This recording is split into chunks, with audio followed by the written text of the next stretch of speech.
नमस्कार। चलिए इस हफ्ते राजस्थान में जो कुछ भी हुआ है उस पर एक नज़र डालते हैं। वो बड़ी और अहम खबरें जिन्होंने इस सप्ताह प्रदेश में हलचल मचाई। तो इस हफ्ते राजस्थान में क्या क्या खास रहा? देखिए, बड़े बड़े अवार्ड्स भी दिए गए, सरकार ने कुछ अहम कदम भी उठाए और संस्कृति के रंग भी देखने को मिले। तो चलिए एक एक करके इन सब पर बात करते हैं। सबसे पहले बात करते हैं साहित्य जगत की एक बड़ी खबर की। इस हफ्ते राजस्थान की एक बहुत ही जानी मानी हस्ती को एक बड़ा सम्मान मिला है। दूसरी बड़ी खबर बाढ़ से जुड़ी है।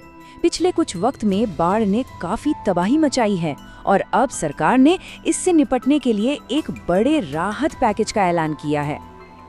और आखिर में बात करेंगे संस्कृति की। भगवान बिरसा मुंडा की विरासत को याद करने के लिए एक खास उत्सव शुरू हुआ है, जो प्रदेश की विविधता को शानदार तरीके से दिखाता है। तो चलिए शुरुआत करते हैं अवार्ड्स और सम्मानों से। देखते हैं इस हफ्ते किन लोगों और संस्थानों को उनके बेहतरीन काम के लिए सराहा गया। तो देखिए, इस साल का महर्षि वेदव्यास पुरस्कार अनाउंस हो गया है और ये अवार्ड मिला है राजस्थान की मीडिया जगत के बहुत बड़े नाम को। तो ये पुरस्कार मिल रहा है राजस्थान पत्रिका के प्रधान संस्थापक श्री गुलाब कोठारी जी को। उन्हें 30 नवंबर को गीता जयंती पर ये सम्मान दिया जाएगा। और दिलचस्प बात ये है कि वो ये अवार्ड पाने वाले राजस्थान के सिर्फ दूसरे व्यक्ति हैं। मतलब वैदिक शिक्षा और लेखन में उनके सालों के काम को ये एक बहुत बड़ी पहचान मिली है। साहित्य के बाद अब रुख करते हैं खेती किसानी की तरफ। जोधपुर के एक रिसर्च सेंटर ने मसालों पर इतना बेहतरीन काम किया है कि उसे देश में नंबर 1 का दर्जा मिला है।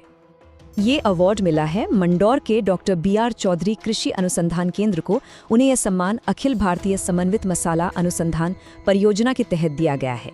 मेघालय में हुई एक मीटिंग में इसे देश का सबसे अच्छा सेंटर घोषित किया गया। अच्छा, अवार्ड्स की बात हो गई। अब देखते हैं कि डेवलपमेंट और इकोनॉमी के मोर्चे पर क्या कुछ हुआ। इस हफ्ते कुछ काफी इंटरेस्टिंग चीजें हुई हैं। तो इस हफ्ते इकोनॉमी से जुड़ी 2 बड़ी खबरें आईं। एक तरफ तो अलवर में इथियोपिया से एक टीम आई ये देखने के लिए कि हमारा Rajeevika self help group model कैसे इतना सफल है। वहीं दूसरी तरफ भीलवाड़ा में पहली बार लाइमस्टोन यानी चूना पत्थर के ब्लॉक की नीलामी हुई। इससे इलाके में विकास के नए रास्ते खुल सकते हैं। तो ये तो थी विकास की बात। अब उस मुश्किल पर आते हैं जिसका सामना प्रदेश के कई इलाकों को करना पड़ा है, यानी बाढ़। देखते हैं कि सरकार इस संकट से निपटने के लिए क्या कर रही है। तो सरकार ने बाढ़ पीड़ितों की मदद के लिए 1012 करोड़ रुपए के एक बहुत बड़े रिलीफ पैकेज को मंजूरी दी है। और ये कोई छोटा मोटा प्रयास नहीं है। इसका असर 41 जिलों पर पड़ेगा। सोचिए, 50,000 से भी ज्यादा घर और प्रॉपर्टीज को नुकसान पहुंचा है और ये पैसा उन लोगों तक मदद पहुंचाने में काम आएगा। ये वाकई एक बहुत जरूरी कदम है। चलिए अब बात करते हैं राजस्थान के कल्चरल सीन की। इस हफ्ते यहाँ विरासत और कला दोनों का ही शानदार जश्न देखने को मिला। भगवान बिरसा मुंडा की 150वीं जयंती के मौके पर 15 दिन का एक बड़ा उत्सव शुरू हो चुका है। ये जनजातीय गौरव वर्ष का हिस्सा है। पूरे राज्य में अलग अलग कार्यक्रम हो रहे हैं और इसका समापन 15 नवंबर को जनजातीय गौरव दिवस पर होगा। उधर जयपुर में भी कला का एक अलग ही रंग देखने को मिला।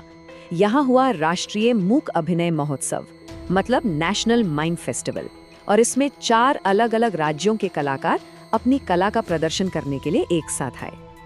और आखिर में बात करते हैं एक ऐसी सरकारी स्कीम की जिसका सीधा ताल्लुक हमारे बच्चों की सेहत से है, खासकर जो सरकारी स्कूलों में पढ़ते हैं।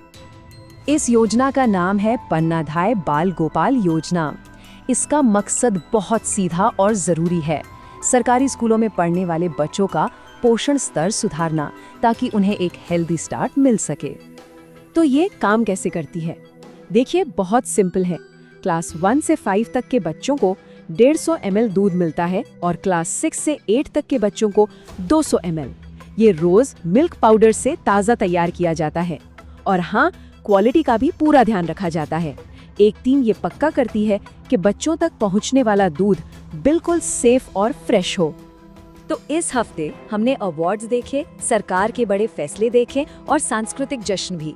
इन सबको एक साथ देखें, चाहे वो किसी एक व्यक्ति को मिला सम्मान हो या फिर पूरे प्रदेश के लिए लिया गया कोई फैसला। तो सवाल यही उठता है कि ये सब मिलकर आने वाले वक्त में राजस्थान को किस दिशा में ले जाएंगे।